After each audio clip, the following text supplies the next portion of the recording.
Madame, Monsieur, bonsoir et bienvenue dans votre flash de l'information sur Tonosnet TV. Voici donc les principaux titres de l'actualité. À Médine, report de l'examen de l'affaire de la profanation du Saint-Coran pour le 13 juin. On reviendra aussi sur la grève générale des avocats. À Jendouba, libération de 4 salafistes accusés d'avoir incendié un camion transportant du vin. Et à l'étranger au Niger, 10 morts et 13 blessés dans un double attentat.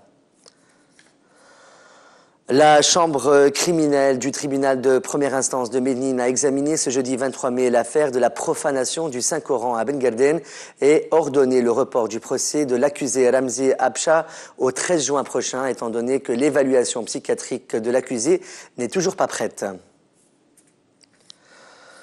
Le cadre médical et paramédical de l'hôpital de Menzel Sheker est en grève aujourd'hui, le 23 mai 2013, en signe de protestation contre le manque flagrant de matériel. L'un des syndicalistes, Tahar Khouildi, a déclaré que plusieurs appareils médicaux sont défectueux et a souligné que l'ambulance de l'hôpital n'est pas équipée comme il le faut. Le chef du gouvernement provisoire, Ali Araïd, a souligné aujourd'hui lors de son point de presse que le pouvoir judiciaire en Tunisie est indépendant. L'Araïd a ajouté qu'il ne s'est jamais ingéré dans des affaires judiciaires en affirmant que le porte-parole d'Ansar al-Sharia, Saif el-Din Raïs, a certes été libéré, mais que les autorités lui ont adressé des chefs d'accusation. Ali Araïd a aussi annoncé que le taux d'endettement de la Tunisie pour l'année 2013 est de 45,7%, alors que pendant l'année 2012, elle n'était qu'à 44%. Le chef du gouvernement a également ajouté que ce taux n'est pas prêt de baisser, sauf si les projets économiques et les investissements enregistrent une hausse considérable. Toujours dans le discours du chef du gouvernement provisoire, M. Ali Araïd a déclaré que le chef d'Ansar al-Sharia, Saif Allah Ben Hassin, plus connu sous le nom d'Abou Ayyad, est impliqué dans différents actes terroristes et qu'il est recherché par les forces de sûreté. L'Araïd a ajouté que le mouvement d'Ansar al-Sharia n'est pas une organisation légale et que ses membres sont impliqués dans différents actes de terrorisme. Il a annoncé que si cette organisation ne régularise pas sa situation dans les plus brefs délais, les autorités devront prendre les mesures nécessaires.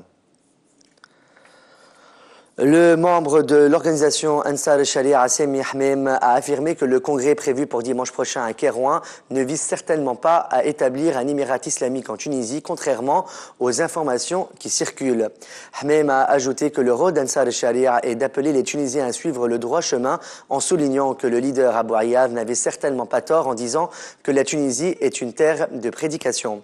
Semi Hamem a aussi affirmé concernant le meurtre de l'agent de sûreté Ajbel Jloud que cet acte est individuel et que chacun est responsable de ses actes. En réponse à la question de la demande d'une autorisation des autorités adéquates pour l'organisation du congrès d'Ansar al-Sharia, le membre du mouvement Semi Hamem a déclaré que la loi les oblige seulement à informer de la tenue du congrès et non pas à demander une autorisation. Il a ajouté que la loi 69 autorise aux associations d'annoncer les rassemblements prévus, contrairement aux partis qui doivent avant tout demander des autorisations. Le membre d'Ansar al-Sharia a ajouté que des pressions ont été exercées sur le gouvernement par des partis politiques et des puissances étrangères comme la France et l'Amérique afin d'empêcher la tenue du congrès de son mouvement.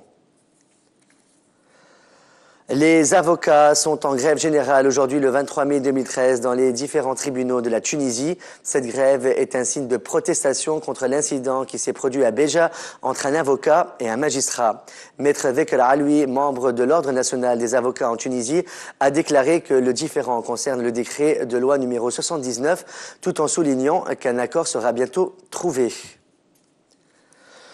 Le tribunal de première instance de Jendouba a décidé hier après-midi la libération de 4 personnes appartenant à la mouvance salafiste accusées d'avoir incendié un camion transportant du vin en juin 2012.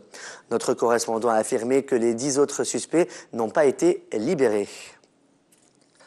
À l'international maintenant, un double attentat à la voiture piégée ce jeudi 23 mai dans un camp militaire d'Agdez et un site industriel du groupe français Areva à Arlit a fait 10 morts et 13 blessés. Les 13 blessés, tous de nationalité nigérienne, se trouvaient à la mine d'uranium de Somaïr lorsque le site a fait l'objet d'une attaque terroriste ce matin aux environs de 5h30 heure locale, indique Areva dans un communiqué. Les auteurs de l'attentat sont des peaux rouges, membres de communautés touareg ou arabes, précise le ministre.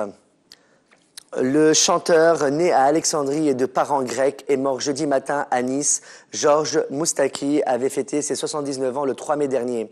Il avait quitté la scène il y a 4 ans, le 8 janvier 2009, à Barcelone, quand sur la scène du Palais de la Musique, il avait été contraint de renoncer à aller au bout de son concert en raison d'une maladie des bronches incurable. C'est la fin de ce flash de l'actualité sur Tonosna TV. Merci de votre fidélité. Excellente fin de soirée sur notre chaîne. À demain.